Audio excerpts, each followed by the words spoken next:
கேப்பை முருங்கை சூப் வச்சுட்டு அந்த கீரையை வச்சு கேப்பை வடை கேப்பையை போட்டு சத்து பிள்ளைங்க.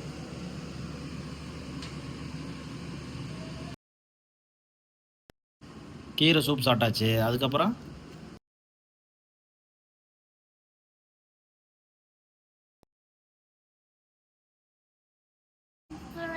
நல்லா இருக்கா? நல்லா பிச்சு காட்டுங்க எப்படி இருக்குன்னு. ரெண்டா பக்கத்தில் காட்டுங்க.